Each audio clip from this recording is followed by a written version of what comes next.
Bom dia a todos, que seja muito proveitoso.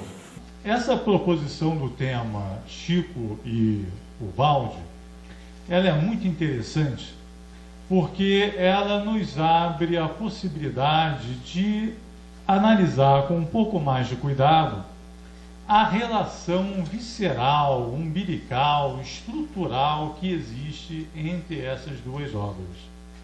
É claro que pelo fato de serem ambos dois missionários do Cristo, evidentes, assim, né, impressionantes em seu comportamento, em sua atitude, na variedade, na profundidade das suas obras, é claro que isso já facilita a identificação, né? Há um elemento ali de comportamento, há uma atitude cristã que se destaca de tal maneira nas duas biografias que se percebe a identidade, né, na essência ali, no vínculo com Cristo. São duas obras cristocêntricas. Mas termos a oportunidade de um dia como esse abordar diferentes aspectos e perceber outros vínculos, né, das duas obras e como elas se relacionam, como se complementam, é muito interessante para a gente poder até olhá-las com outra perspectiva, com outra leitura e poder aproveitá-las melhor naquilo que cada uma traz como contribuição, né? Então, nós procuramos fazer isso. Como essa é a primeira palestra do dia, nós procuramos fazer como se fosse uma visão geral, procurando mostrar alguns pontos de contato que nem sempre são destacados, são assim, salientados ao longo das conversas, para que a gente depois possa aproveitar até melhor as palestras que virão por conta dessa introdução. Para começar aqui, eu quis trazer um grande participante de congressos espíritas, que foi o Leon Denis, né? Que presidiu o Congresso Espírita Internacional de 1925. Essa foto aí é exatamente de 25, da data do Congresso. Ele desencarnou em 27, quer dizer, 2 anos depois, estava com 79 anos aí. O Leon Denis, em 1911, começou a redação de uma obra que realmente é valiosa, que é O Grande Enigma. Ele levou 10 anos para redigir essa obra, e no meio dela, da sua redação, apareceu a Primeira Guerra Mundial, que lhe causou uma tristeza sem fim.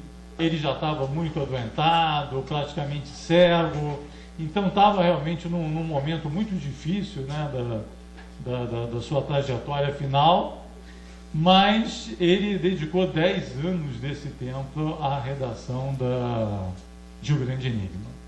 E um dos capítulos mais interessantes desse volume é um capítulo que tem como título exatamente A Missão do Século XX. Olha, a Missão do Século XX. Então estava lá entre 1911 e 1921, ali nos primeiros 20 anos do século XX, já vislumbrando qual seria o papel, qual seria a função do século XX para o prosseguimento daquele trabalho maravilhoso que foi feito ao longo do século XIX, com os grandes precursores, né, ali os coadjuvantes de Kardec, né, o próprio Leon Denis, Gabriel Delany, Pustin, Camille Flammarion, que foram os 4 grandes coadjuvantes daquele movimento que Kardec liderou no século XIX, mas que precisava ter seu prosseguimento, precisava ter seu desdobramento. Olha só como é que ele apresenta para a gente o século XX. Diz ele: o abuso dos métodos e dos processos de análise tem estado a ponto de nos perder. Consequentemente, é mister preparar as grandes sínteses, as concepções de conjunto. Olha aí. Naquele momento, ele estava, né, salientando para a gente, ou criticando o excesso de especialização que a ciência apresentava naquela virada do século XIX para o século XX, né? Uma supersegmentação do conhecimento, um materialismo predominante, entendendo que as análises da ciência e o seu método de detalhamento exaustivo de cada assunto seriam suficientes para nos dar as verdades completas, as respostas completas, né, para o progresso do conhecimento. E ele, percebendo que não, claramente se manifestava: não, nós precisamos das grandes sínteses, nós precisamos das visões do conjunto, precisamos de uma visão unitária do todo, e não essa super segmentação, essa super especialização que está ali se apresentando, nadando contra a corrente da tendência que se apresentava naquele momento. Mas diz mais, diz ele: para aplicar métodos novos são precisos homens novos. Quer dizer, não é com esse pensamento reinante aí fora, com essa forma de pensar que nós vamos conseguir avançar. Nós precisamos de mentes novas, precisamos de homens novos, de uma psicologia nova para poder avançar, né? Porque junto com a segmentação existe o sectarismo, a partidarização, né? Partidarização, a divisão, o espírito divisionista, o espírito de fração, que ele não consegue, né? Hoje nas escolas a palavra de ordem é interdisciplinaridade, né? Exatamente se procurando essa visão de conjunto, mas naquele momento não, cada um queria demonstrar que o seu ramo do conhecimento era mais importante que o outro, e aí não se conseguiria jamais ter essa visão unitária. Mas para chegar a ela, era necessário também uma atitude de fraternidade, um novo modo de pensar que não se apresentava naquela ocasião. E completa: prepara-se, entretanto, o trabalho de renovação. O século XIX e o começo do XX viram aparecer os precursores. Os gênios não tardarão a vir. Então ele chama a atenção para a necessidade de uma grande síntese, chega a usar a expressão grande síntese, mostra a importância histórica, cultural, o momento, a relevância do momento, né, de termos aquela síntese que faltava, e ainda diz: os gênios não tardam a vir. Nossa, ele já estava ali, né, já estava encarnado, né, só precisava começar a mostrar o seu trabalho. Então, olha, eu fui procurar o significado da palavra gênio, só para a gente aprofundar aqui a análise. Olha o que diz lá o Michaelis, né? Substantivo masculino, vem do latim gênio, tem diversos significados, mas eu destaquei 4 aqui. O mais alto grau de potência intelectual que o espírito humano pode atingir. Os gênios não tardarão a vir. O que significa a palavra gênio? O mais alto grau de potência intelectual que o espírito humano pode atingir. Grande talento inato. Índole, caráter, temperamento, aptidão, disposição natural, vocação. Então estamos falando realmente do biótipo superior lá do pensamento baldiano, né? Do evolvido, do evoluído, daquele que se apresenta acima da média, daquele que apresenta determinadas competências, determinadas inteligências, determinadas propriedades acima dos limites estabelecidos pelo padrão geral. Esse é o gênio em todas as áreas, em todas as épocas, que se sobressai da média do padrão estabelecido. Quais foram os gênios que apareceram? Ele fala no plural, né? Ele não fala assim: o gênio não tarda a vir. Ele fala no plural. Leon Denis desencarnou em 12 de abril de 1927. Portanto, 2 anos depois daquela foto que a gente viu e 6 anos depois de ter redigido lá o Grande Enigma. Foi praticamente seu Canto do Cisne, né? Ele estava fechando ali, o Gabriel Delany desencarna em 26. Então, os 2 dos grandes coadjuvantes lá do Kardec estavam desencarnando ali na sequência. Os precursores realmente estavam encerrando a sua atividade.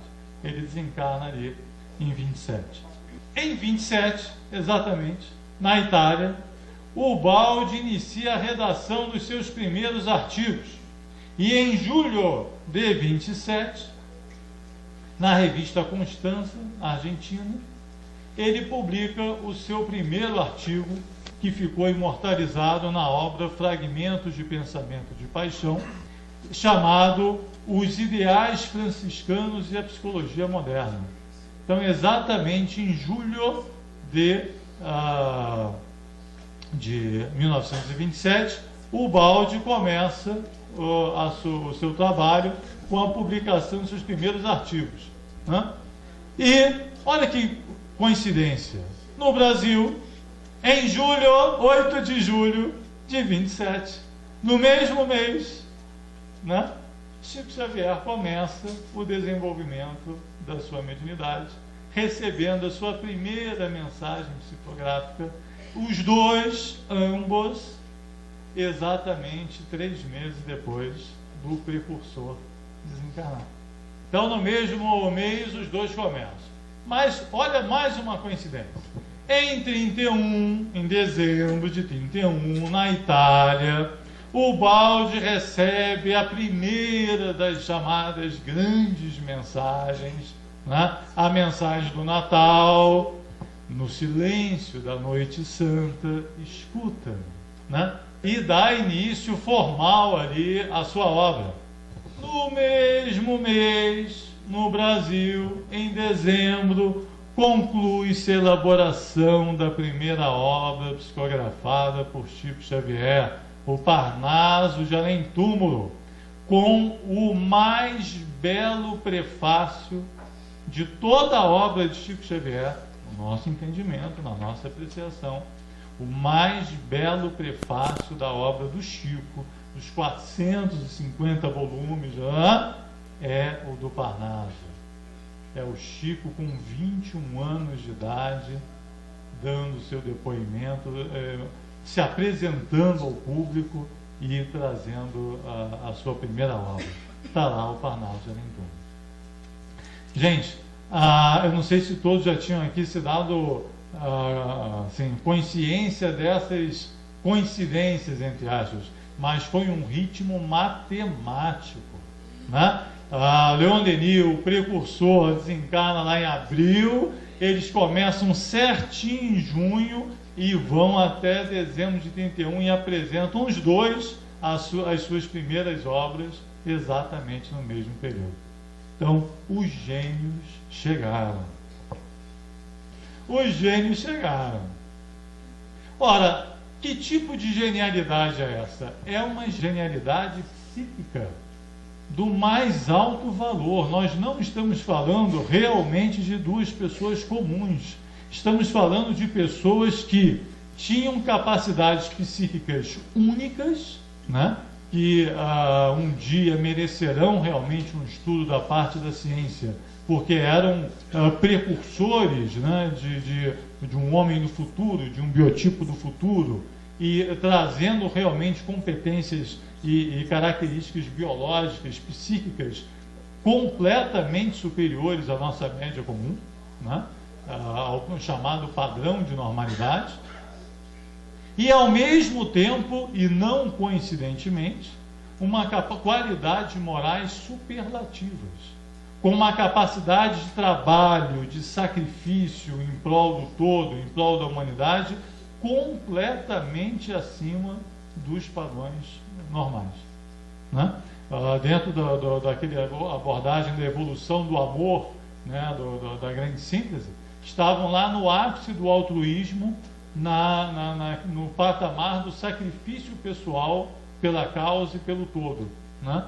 E apresentavam realmente esse padrão como seu padrão de normalidade, segundo a mensagem, né, que é lembrada aqui pelo Ariston de Francisco ontem, o sacrifício normal, o sacrifício deve ser o nosso comportamento constante, né? O nosso padrão de todo momento, né? Quer dizer, o sacrifício era a regra, era a base da existência desses dois. Então, é uma genialidade combinada, né? Você tem características psíquicas completamente diferenciadas e, ao mesmo tempo, um padrão de moralidade extremamente superior ao nosso momento comum. No caso do Chico, temos uma mediunidade exuberante, né, e polimorfa, transitando aí pela psicografia, pela psicofonia, pela vidência, pela audiência, pelos efeitos físicos, pela xenoglossia, né, mensagens em outros idiomas desconhecidos pelo médium, enfim, em todas as variedades, em todas não, mas em muitas variedades mediúnicas, uma competência, um padrão absolutamente superior, uma facilidade, uma flexibilidade, uma sensibilidade muitas e muitas vezes acima da média, né? E não fosse toda essa capacidade, toda essa sensibilidade, não fossem elementos de diferenciação, a capacidade de trabalho associada. Então, agora por conta do centenário, houve a publicação de diversas curiosidades, estatísticas, coisas sobre o Chico. E aí dizia, olha, tal livro foi recebido em 2 dias, tal livro foi recebido em 1 dia. Vocês devem ter visto, né? Saiu muito em jornais, em livros e tal. Eu convido a todos aqui para fazer um exercício. Pega o nosso lar, tenta copiar à mão em 1 dia. Bota uma toalha branca na mesa, né? Pega umas canetas bacanas, ou então bastante lápis, bastante papel, tá? Faz aquela, né, ginástica com o braço, tal, pega uma cadeira bacana. Quando der 8 da matina, começa. Quando chegar meio-dia, você não aguenta mais o braço, né? Já está naquele limite, a um passo da tendinite crônica, né? E não sabe mais o que fazer, ainda vê a tarde, a noite inteira pela frente, você deve estar no capítulo 10, mais ou menos, dessa altura do campeonato, são 50, você não sabe mais o que fazer e, gente, então aí que eu digo, não é apenas a mediunidade, porque podia ter mediunidade e não ter o mesmo volume da obra, percebe? Né? As duas coisas não são necessariamente combinadas, elas só se combinaram porque além da sensibilidade, da mediunidade, havia o valor moral do médium, né? Porque senão essas duas coisas não se combinariam dessa forma. No lado de Ubaldi, uma variedade mediúnica ou psíquica diferente. Depois de 150 anos de doutrina espírita e das ciências psíquicas, né, da parapsicologia, da metapsíquica, todas, né, as sociedades de estudos psíquicos, a gente acha que entende alguma coisa de fenômeno mediúnico, de fenômeno psíquico e tal. A gente está no beabá do beabá do beabá, né? Recentemente, com aquelas pesquisas do Ian Stevenson sobre reencarnação, quem se der ao trabalho ali de aprofundar a análise e tal, vai ver determinados aspectos sobre a lembrança das crianças, sobre a questão das cicatrizes e defeitos de nascença, uma série de aspectos ligados à reencarnação que vão muito além da teoria que havia sido publicada até então, na literatura espírita. E o sujeito não era, o Ian Stevenson não era espírita, ele era um cientista. Mas exatamente pelo fato de ser um cientista, ele vai se aprofundando, né, com a análise dele, ele acabou descobrindo questões sobre o perispírito, sobre a influência da psique na formação do organismo, diversos aspectos ligados à reencarnação que nós não havíamos visto. E aí você, puxa vida, eu não tinha visto isso em nenhuma literatura espírita. Foi um cientista, foi necessário um cientista entrar no circuito e fazer o trabalho que fez. Foram 60 anos de estudo sobre reencarnação, com 2.400 casos registrados, etc, etc, para ele poder chegar àquela conclusão. É a mesma coisa sobre as variedades mediúnicas, né? Nós nos habituamos a ver determinados padrões, determinados tipos de mediunidade, muitos deles presentes na mediunidade do Chico, e aí passamos a acreditar que só aquele tipo de mediunidade é que existe. E aí o Ubaldi já apresenta um tipo, uma variação que, embora parecida em determinados aspectos, não é exatamente igual. Mas a vida, sim, a vida é plural, a vida é diversa. Você já viu as flores, né? vai aqui fora, procura uma flor igual a outra. Então, a gente vai ter que aprender, e provavelmente outros missionários que virão também com faculdades psíquicas super desenvolvidas, provavelmente vão apresentar características outras, diferentes deles dois. E não serão nem melhores nem piores, serão apenas diferentes, porque a vida é plural. Né? Então, aqui era outra história, uma captação noúrica consciente, um estado de concentração, um estado de tensão psíquica provocado, ativado, lúcido, para de sensibilização progressiva associada à sua própria existência, às dores que enfrentava, às dificuldades que enfrentava, para poder receber e sintonizar com aquelas correntes de pensamento que sustentavam a obra ao longo do caminho. Uma hiperestesia psíquica, exatamente associada a essa captação, quer dizer, era um estado de superação, de autossuperação contínuo, não se contentando com um patamar alcançado em determinado volume, era preciso mais do melhor, né? Mais do melhor, não podia ser mais do mesmo, ou seja, mais uma produção do mesmo nível psíquico alcançado no volume anterior. Tinha que ser mais do melhor, porque o próximo estágio tinha que ser superior ao estágio anteriormente alcançado. E assim numa progressão contínua até chegar ao último volume, Cristo, que era já aguardado como o ápice de uma trajetória evolutiva permanente. Né? Uma mediunidade dentro da classificação tradicional proposta por Kardec lá no Livro dos Médiuns. Uma mediunidade intuitiva, inspirada, consciente, associada a uma grande e refinada capacidade intelectiva. Quer dizer, quando a gente fala de preparo do médium, né? Fala, olha, o médium tem que se preparar, tem que estudar, né? Mas imagina um super médium, uma super capacidade intelectiva, né? Uma bagagem cultural fantástica, combinada com uma sensibilidade psíquica diferenciada. Quer dizer, uma combinação, né? Fantástica. Basta ver a qualidade do texto de Balde. Se não bastassem tantas ideias maravilhosas na obra, a qualidade do texto é absurda. É absurda, é fantástica enquanto redação, enquanto texto. Né? Não bastasse a qualidade da obra em si. Então, são gênios diferentes, com papéis e valores e atributos diferentes, mas realmente acima de qualquer padrão, de qualquer referência anterior que se tenha estabelecido. Pode-se dizer mesmo que nós temos a felicidade de estar comentando dois casos fantásticos de mediunidade e únicos na história humana. Embora sejam diferentes, cada um em si é absolutamente único na história humana, na sua capacidade, na sua produtividade, no resultado alcançado com o dom recebido. Outra característica essencial, nós estamos realmente falando de dois apóstolos do Cristo, duas personalidades cristocêntricas do mais alto grau. Né? A gente olha lá um Francisco de Assis com aquela paixão, né, que foi tão lembrada ontem, e realmente, embora em graus menores, né, ao de Francisco, nós encontramos em pleno século XX dois personagens que viveram, respiraram, se alimentaram, se motivaram, se sacrificaram e deram tudo de si por amor ao Cristo e ao Evangelho e aquilo que representa.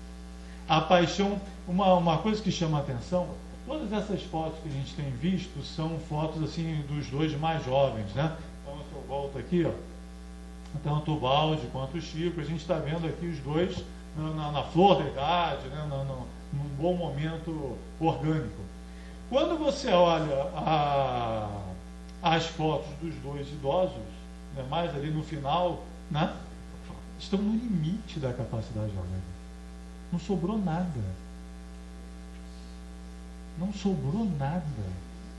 Você olha o resultado, né, orgânico, não tinha mais o que dar. teve que acabar o processo encarnatório porque não sobrou nada, né? Não tinha mais substância, não tinha mais elemento, já tinha dado tudo. O que mais você pode dar a alguém depois que deu tudo? Amor. Só, né? É só, mas aí não tem nem mais como expressar, né? E aí talvez ele fique maior ainda, né? Aquela hora quem encontrava o Chico idoso, né? E o Balde também ali no limite, né? Já na clínica, não tinha mais o que dar, não tinha mais o que oferecer. A paz é sempre o resultado da completa exaustão, né? A paz, quando Cristo nos ofereceu a paz, faltou dizer isso, né? Você encontra a paz realmente quando o amor chega à exaustão, quando o limite da capacidade de doação e a plenitude do amor foi alcançado. E eles chegaram nesse patamar, dentro das suas limitações, dentro daquilo que eles podiam oferecer, eles chegaram ao limite. Então é importante a gente ter essa consciência, né? Estamos aqui analisando duas pessoas que, além de serem os gênios que nós comentamos, que tinham todas aquelas peculiaridades, todas aquelas qualidades, eles tinham essa energia, essa vontade que levou ao limite a sua entrega, a sua doação, a sua capacidade de entrega. Então, duas fontes que se completam, mas que são diferentes, porque complementariedade não é igualdade. Qual delas será maior? É uma bobagem esse tipo de pergunta, mas uma completa bobagem. Quem foi maior, Chico ou Baldo? Quem é maior, a rosa ou a tulipa? Né? Vamos ver quem é a orquídea ou a rosa? Qual é a mais perfeita? Vamos fazer concurso, imagina, né? A delicadeza, a perfeição de uma orquídea contra a delicadeza e a perfeição de uma rosa. Vão aparecer os rosistas, os orquidistas, né? Vão brigar assim, denodadamente pela vitória da orquídea, pela vitória da rosa, e as duas continuarão em paz, placidamente, num jardim muito florido. Não é isso? Não é mais ou menos o que a gente faz? Então, não tem razão nenhuma para esse tipo de pergunta. O que a gente precisa é aproveitar o que cada uma tem para oferecer para a gente, cada obra tem para oferecer para a gente. Olha aqui, ó. Você precisa fazer a eleição entre qual o maior gênio, Da Vinci ou Einstein? Né? Você não pode aproveitar as contribuições do Da Vinci, não pode aproveitar as contribuições do Einstein, do Newton, de tantos outros. Olha outra escolha difícil aqui, quer ver? Você prefere Mozart ou Beethoven? Vamos criar o grupo dos beethovenistas, dos mozaristas, e os dois vão brigar ali, porque Beethoven é melhor do que Mozart, Mozart é melhor do que Beethoven, e os dois estão lá no Parque da Música, em nosso lar, né? Aquela paz, aquela harmonia. Gente, você pode uma hora ouvir um, outra hora ouvir o outro, né? E aproveitar. Né? Outra escolha difícil. Você prefere Rembrandt ou Van Gogh? Percebe a inconsistência da proposta de escolha? Né? Olha aqui, ó, por exemplo. É mais ou menos, e se a gente observar, é mais ou menos isso que nós temos feito ao longo dos séculos. Não, eu sou o baldista. Não, eu sou chiquitista. Né? O baldista é melhor, eu tenho carteirinha de baldista. Não. Lá no meu clube, não entra alguém que não seja o baldista, não. O negócio é sério. E os chiquitistas são o maior número, então ele é mais importante. Ridículo, né? É mais ou menos assim que a gente pode estar rindo agora, né, gente? Mas se pensar bem, o negócio é sério, né? É por aí que a gente escorrega, né? Olha como é que fica muito mais bonito o universalismo. As flores podem e devem ficar juntas. E se você as reúne de maneira harmoniosa, você fica muito, muito mais satisfeito. Então, só para a gente guardar, senão fica aquela história, eu sou mais universalista do que você. Não é? Eu sou mais universalista que você. Olha, calma. Missionário não tem rótulo. Atenção, porque cheguei no pedaço, né? É o cara, esse é o cara, né? Não tem rótulo, não tem, infelizmente a gente não nasce com fitinha na testa para dizer, olha, eu sou isso, sou aquilo. Sabe como é que a gente descobre quem são os caras de verdade? Com as suas próprias vidas e com as suas próprias obras. Mostra-me a tua fé sem obras, que eu te mostrarei a minha fé pelas minhas obras. Então, aqueles que dizem não são, e aqueles que são não dizem. Deviam combinar isso, né? Melhor, né? Acertar, né, Cacheta? Esse negócio. Mas tudo bem, a humildade é a característica predominante. Então a gente descobre aos poucos. E muitas vezes só percebe depois, só percebe no final. Quando chega aquele momento de exaustão completa, que não sobrou nada, aí que você olha, puxa, mas está aí, olha. Né? Mas a gente precisa cultivar essa abertura, porque novos missionários virão, novos mensageiros virão, e a gente precisa saber recebê-los com um carinho devido para dar tempo da flor florescer. Né? Senão a gente mata as flores antes que elas cheguem no tempo devido. Nós vamos, na sequência, mostrar como alguns elementos fundamentais das duas obras estão absolutamente ligados. Mas antes eu vou dar uma aquecida aqui, daí a ideia que eu falei de introdução, né, porque ajuda até na sequência das outras palestras, a gente lembrar alguns conceitos importantes da obra de Ubaldi, que a gente vai ver depois ali na obra do Chico, tão presentes, embora de formas diferentes, né, conforme a gente acabou de citar. O primeiro conceito, talvez fundamental da obra ubaldiana, a gente já sabe que é o monismo, né? Monismo que não tem nada a ver com mônada, né, no sentido que inicialmente talvez se associe ao termo, mas muito mais com unicidade. A unicidade da lei, a unicidade das coisas, a unicidade dos princípios que governam o todo. Se a gente entende essa unicidade, tanto no aspecto da lei, uma única é a vontade do Pai, quanto no aspecto da substância, né, uma substância única, uma matéria-prima única, que provém de Deus e que dá origem a tudo que existe, a gente quebra, racha uma dicotomia que existe no nosso pensamento entre matéria e espírito, a qual nós fomos adestrados, né, a entender essas duas coisas, desde lá de René Descartes, né, século XVII, nós fomos adestrados a imaginar que matéria é matéria, espírito é espírito, e que essas duas coisas são inconciliáveis, e que, portanto, religião e ciência também o são, e que fazem parte de mundos distintos, cada qual com o seu papel e sua função, mas sem uma convergência possível, absolutamente paralelos.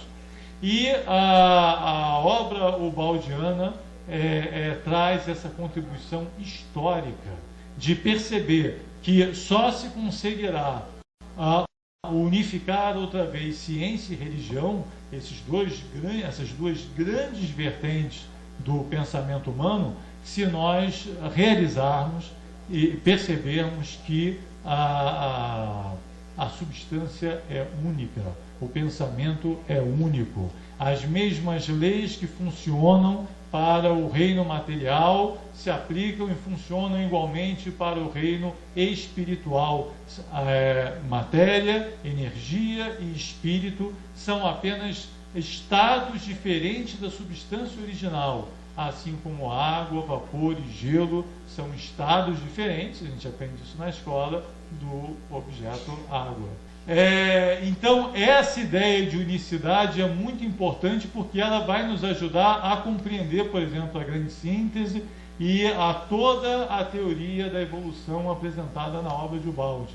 Nós, ao longo do processo evolutivo, nós temos manifestações e estados diferentes da mesma substância, que evolve e se revela progressivamente na medida que a sua trajetória, que o fenômeno se realiza, né?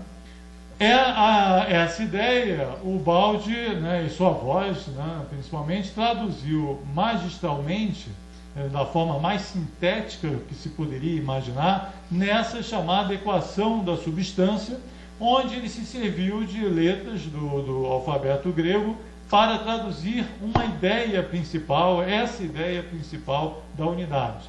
Então, ômega representa o todo, e esse todo ele é composto por alfa, que representa o espírito, beta, que representa a energia, e gama, que representa a matéria, que, embora diferentes nas suas expressões, são sempre variações da mesma substância que dá origem a todas as coisas. Então, daí até a palavra universo, né? Unidade na diversidade. A diversidade que se percebe, na verdade, esconde uma unicidade que é a fonte de todas as coisas. Tá? Então, essa é uma ideia central, né, que vai ajudar a entender a teoria da queda, que vai ajudar a entender a teoria da evolução. O arcabouço principal da obra ubaldiana está ligado a essa equação e esse entendimento. Na grande síntese, ele exatamente mostra o primeiro ciclo da trajetória, colocando em movimento, né, esses elementos.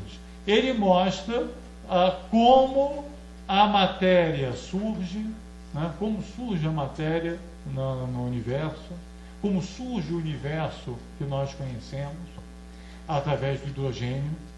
Depois, a evolução da matéria, passando por toda a série estequiogenética dos elementos químicos, lá da tabela periódica, né, que tanto nos assustavam nos bancos escolares, não é isso?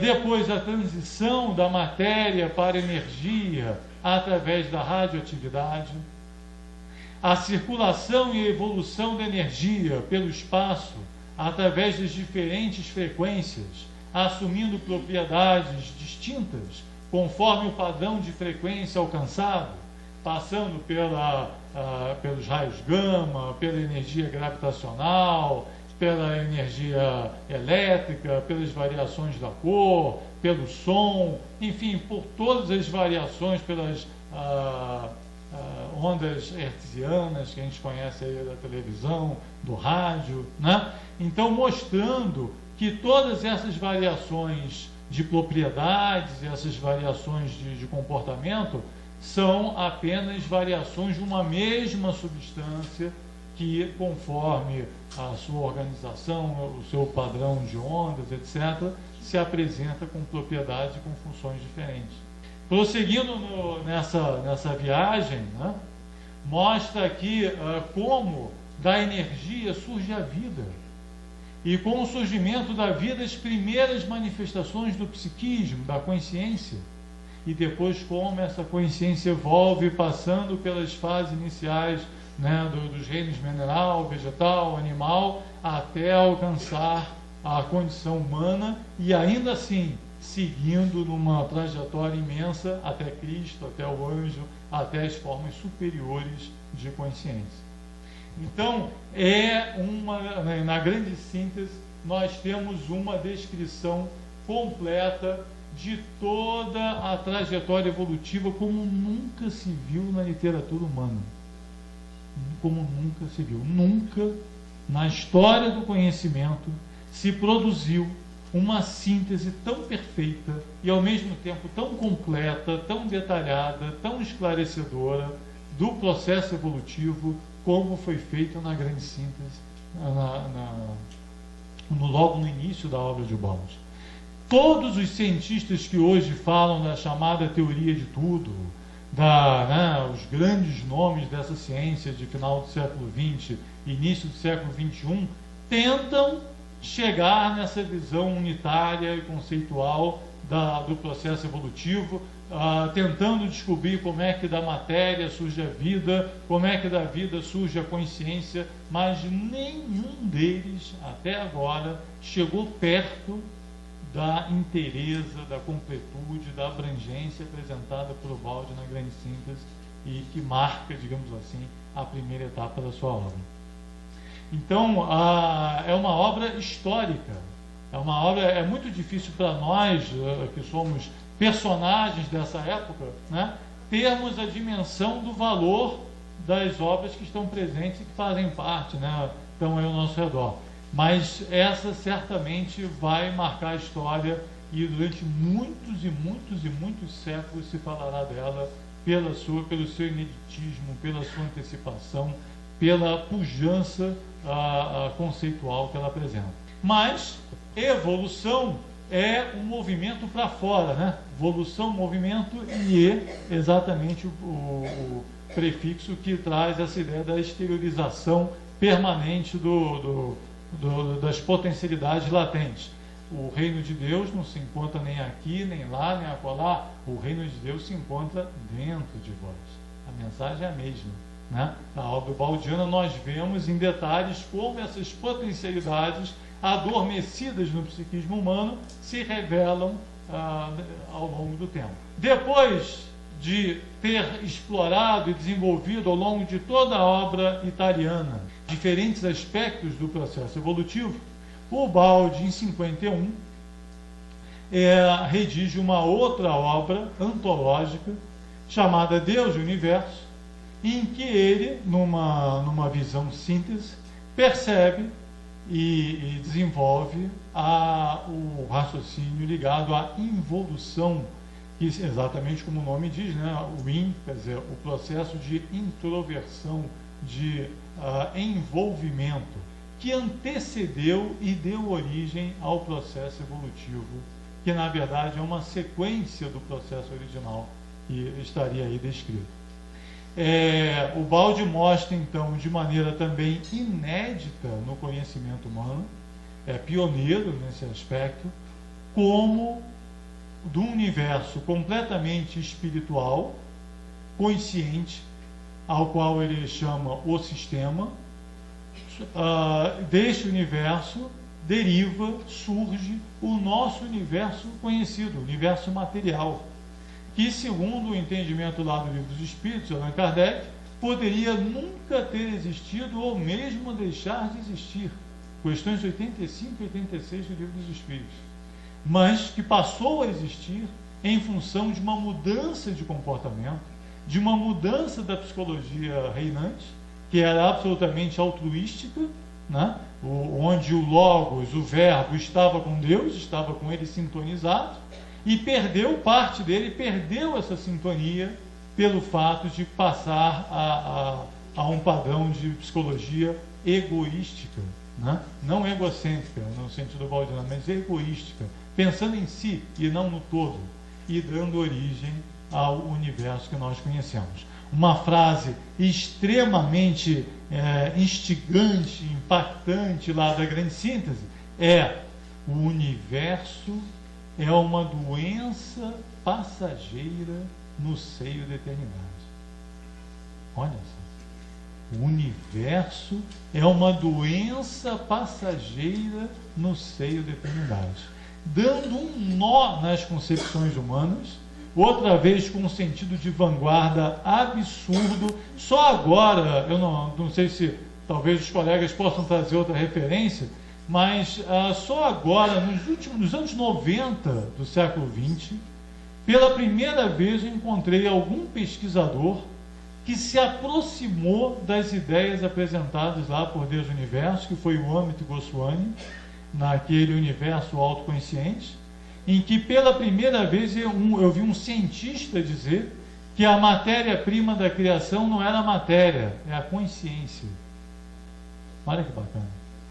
Dando um nó completo, né, no status quo do conhecimento científico e rasgando uma vertente completamente nova para o progresso do conhecimento e a visita de todo um conjunto de conhecimentos já tido como definitivo, né? Então, a partir da compreensão dessas duas vertentes, nós temos aí o chamado ciclo involutivo e evolutivo. Involutivo primeiro, né, dando origem ao processo de evolução, e evolutivo depois. A evolução, na linguagem evangélica, é realmente o caminho de volta do filho pródigo, né? E é nessa perspectiva, nesse entendimento, que a gente deve perceber. Feito então essa ultra síntese, né? Só para pegar os aspectos principais, a pergunta que se apresenta é a seguinte: como é que essa ideia que o Balde nos traz se apresenta nas revelações? Uma coisa que eu sempre procuro, né, chamar a atenção é que uma das melhores formas de você perceber o valor de uma nova contribuição, de um novo missionário que chega trazendo contribuições novas, é você olhar a coerência dele com toda uma trajetória de revelações e de conquistas que nós temos anteriores a ele, né?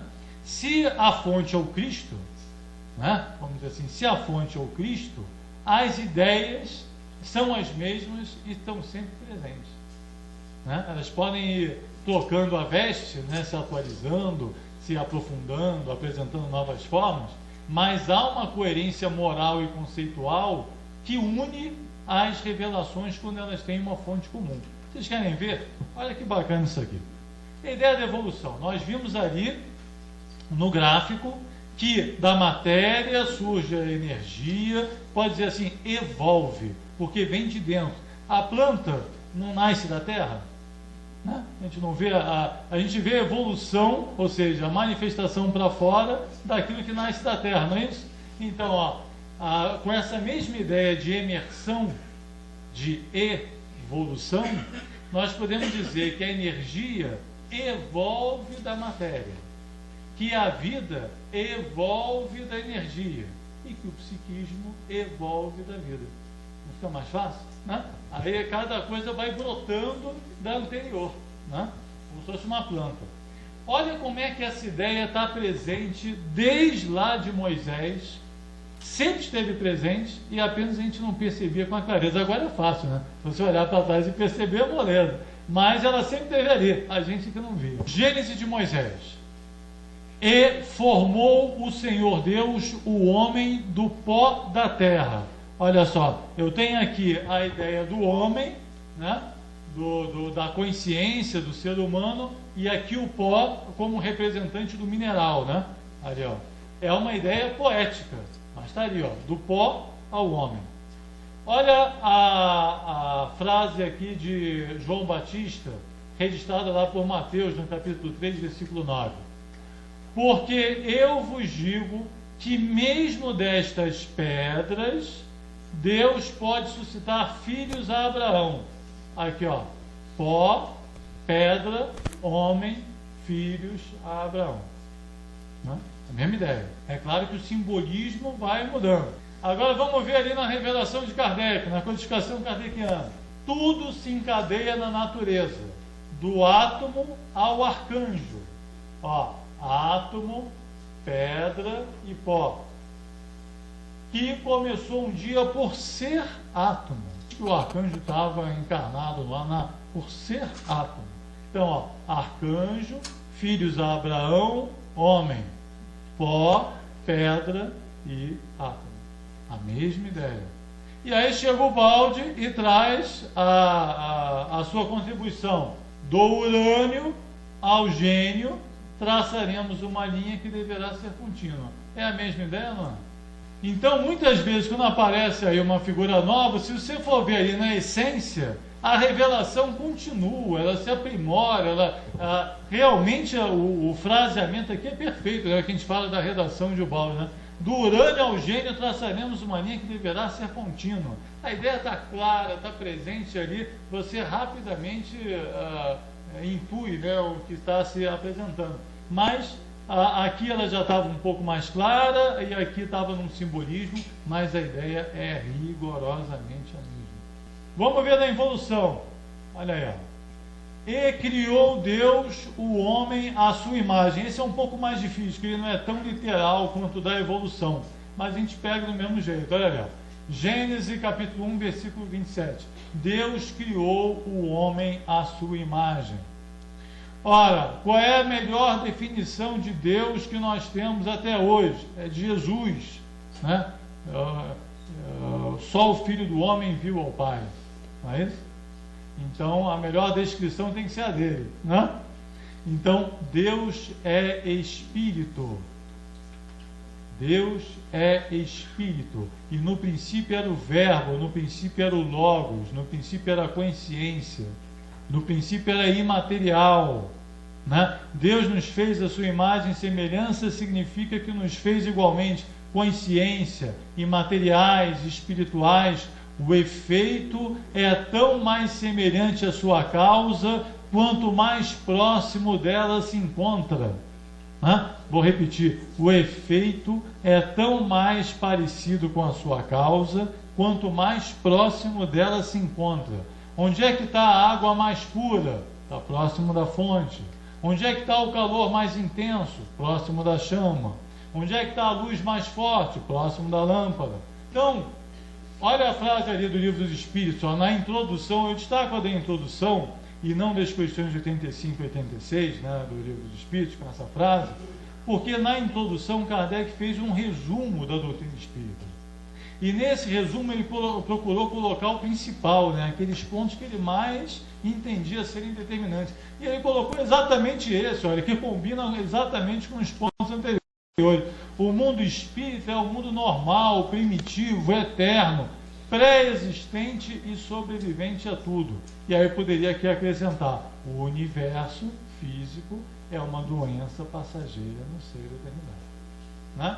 Então, só para mostrar que o encadeamento das ideias é completo, perfeito, e a obra de Ubaldi se encaixa com uma luva em toda a tradição revelacional que nós temos desde Moisés até recentemente na codificação kardeciana e na doutrina espírita. E na obra do Chico? Será possível encontrar em suas centenas de obras a mesma contribuição, o mesmo raciocínio e os mesmos elementos? Estarão as duas obras de Chico e Ubaldi alinhadas em seus alicerces conceituais? Porque aquele eixo aqui, ó, psico-involutivo e evolutivo, é o resumo perfeito da obra de Ubaldi. Tanto a evolução quanto a involução, todos os aspectos que ele desenvolveu em torno desse ciclo, seria talvez o resumo perfeito do conjunto da obra. Se as duas obras, Chico e Ubaldi, estiverem alinhadas em relação a esses itens, o restante são as variações, são as diversidades das obras que são naturais, cada um, por exemplo, a coleção André Luiz com a revelação do mundo espiritual. Era a missão do Chico, ponto, né? Nunca nós tivemos, nenhum outro missionário trouxe revelações tão completas, tão exaustivas, tão detalhadas, tão consistentes da existência do mundo espiritual, senão o Chico, ponto. A mesma coisa é histórica a obra.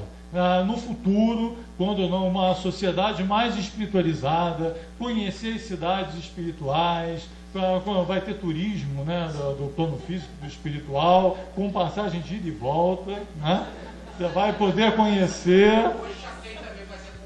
Exatamente, exatamente. E custa para voltar, né?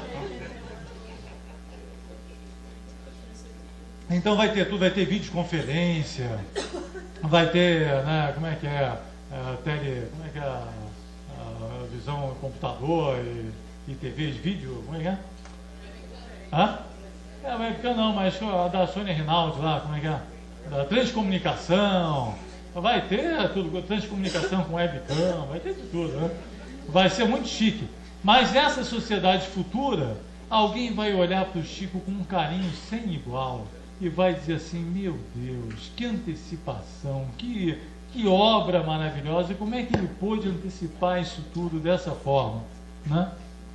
Olha essa pérola logo no Parnaso de Além-Túmulo, falando aqui de evolução primeiro. Eu dividi as citações e eu sei que o Gilson na sequência, né, vai fazer um estudo aí sobre a queda, então trouxe só uma degustação aqui para a gente não se aprofundar, mas exatamente para já mostrar para vocês, caramba, está tudo ali.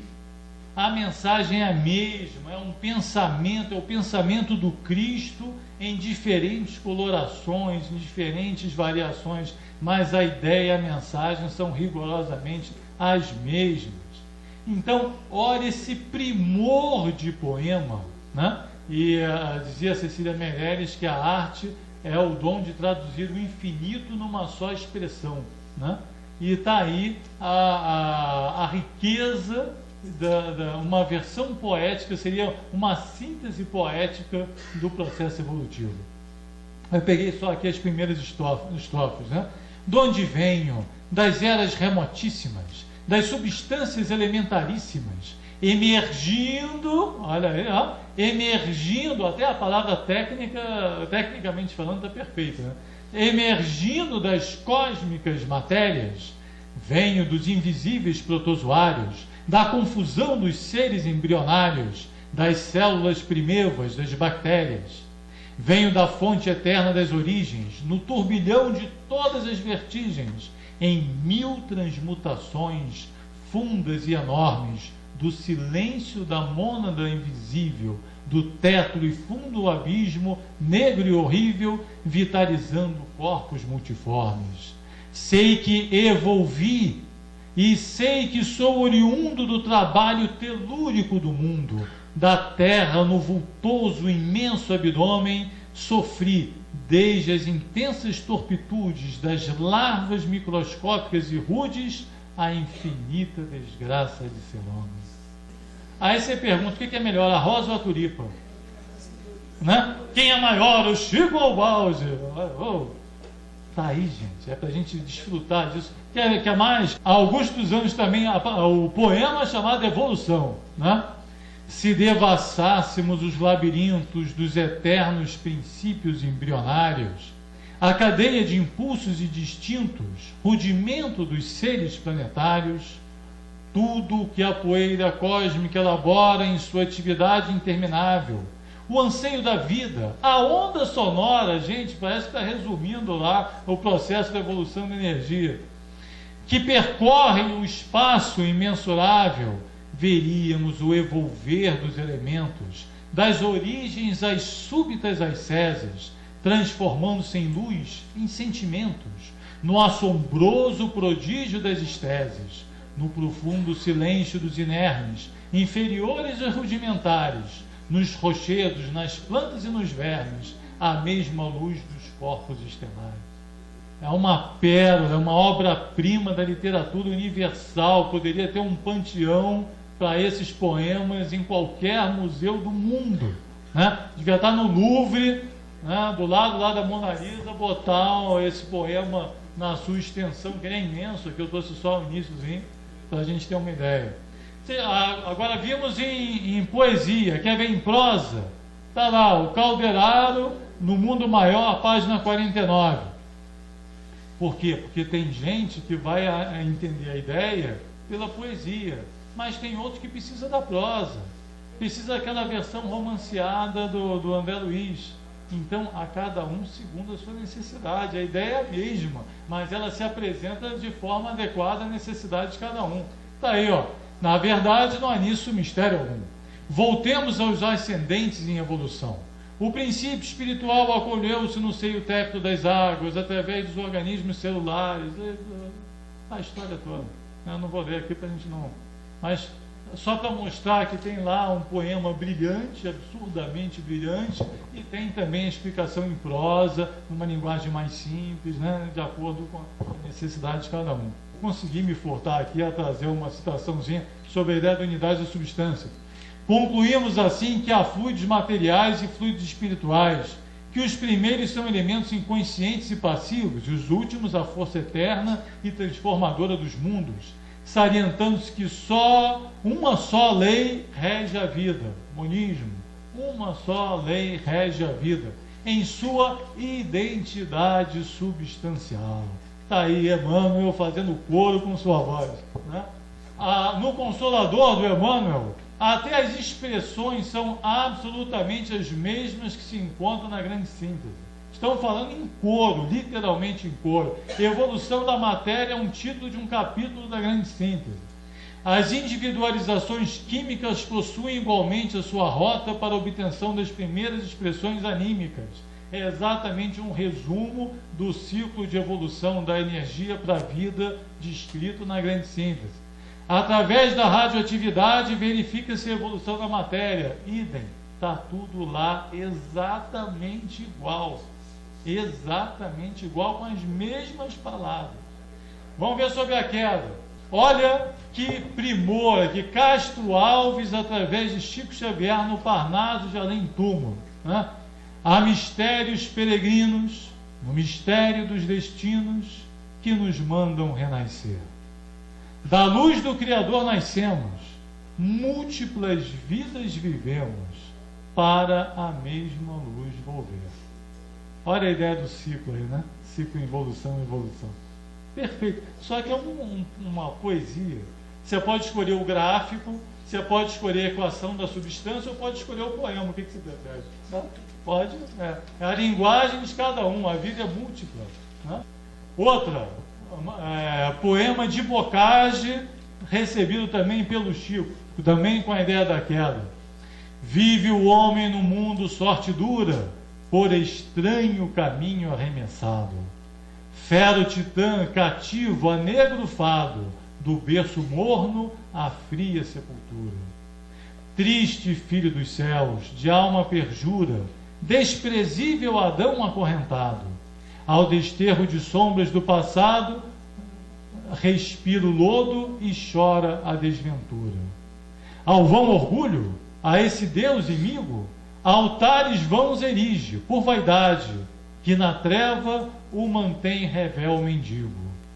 Por mais altos pregões a feribrade, traz desditoso o cárcere consigo, atado à morte em plena eternidade. E aí vocês dizem assim, Júlio, mas os poemas estão longos, talvez precise de uma frase mais curtinha para fechar essa história. Aí tá bom, ó. A evolução é a nossa lenta caminhada de retorno para Deus. Os que mais amam vão à frente, traçando o caminho aos seus irmãos. Nós tivemos em Ubalde, Chico, 2 irmãos que foram à nossa frente, carregando suas cruzes com brilhantismo, com um esforço sem igual, com exemplo de dedicação, de fraternidade, de coragem, de sacrifício, que deveria nos inspirar a todos para, pelo menos, fazermos jus às imensas bênçãos recebidas.